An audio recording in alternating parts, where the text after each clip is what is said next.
ছোটবেলায় স্বদেশ বাবুর কাছে ভূগোল পড়তাম। প্রথম দিন থেকে একটা ধারালো লেড পেন্সিল হাতে ধরিয়ে তিনি আমায় ভারতবর্ষ আঁকতে বলেছিলেন। আঁকবো কি? কিন্তু লেড পেন্সিলের শীষ হাতে ফুটো একেবারে রক্তারক্তি। সেই থেকে ভূগোলে আমার ভীষণ ভয়, আর ভয় মানচিত্রে।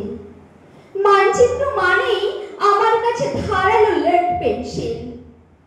বাবা জ্যাঠামশাই ছিলেন পদ্মাবাড়ির মেয়ে। তার একটা নিজস্ব ভূগোল ছিল 43 থেকে অপরিবর্তিত। ও মানচিত্র বুঝি না, রংপুরে কুষ্টিয়ারে ওরা কয়েস বিদেশ। আমার তো বাপের বাড়ি বিদেশ হয় কেমন? ঠাকুমার কাছে চোখ বুঝে সেই আব্বাস উদ্দিনী সেই পাখির গল্প শুনতাম।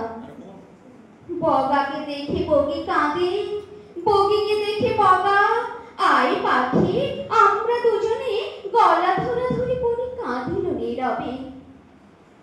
ঠাকুমা শুনিয়ে যেতেন সেই নির্মলন্দ চাঁদ বদনী মেয়ের রুনুক ঝুনুক নুপুরের গান।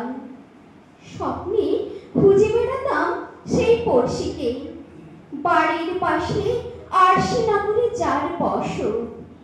স্বদেশ বাবু ভূগোল শিক্ষক। তিনি শিখিয়েছিলেন সূক্ষ্ম ধারালো লেড পেন্সিল দিয়ে একটা নিখুঁত ভারতবর্ষ আঁকতে। একটা রেখা চিরে গেল লালান আব্বাস উদ্দিনের বুক।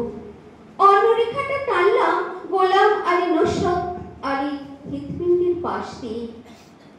আফগানিস্তানের মেয়ে গান্ধারী। তিনি আলী বাবা ছিলেন না, তবুও ছিল চোখে পট্টি বাঁধা। আমরাও এখন বানুজ পাখতুনদের কাছে পট্টি কিনে সযত্নে ঢেকে রেখেছি। স্বদেশে সবরমতী ঘরের দাওয়ায় কারা গান গায় রামধন। গুজরাট আর শশীমুখী কেন লুকুনো কাদের তুন। কাশ্মীর থেকে কন্যাকুমারী বিস্তীর্ণ এই মাটিতে একটা 10x10 বস্তি কি খুব বেশি? এখন আমরা স্বদেশ আঁকি তার কাটাতে।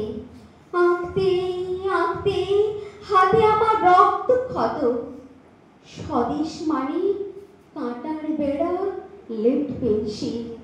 স্বদেশ মানে রক্ত ঝরা অবিরত। নমস্কার।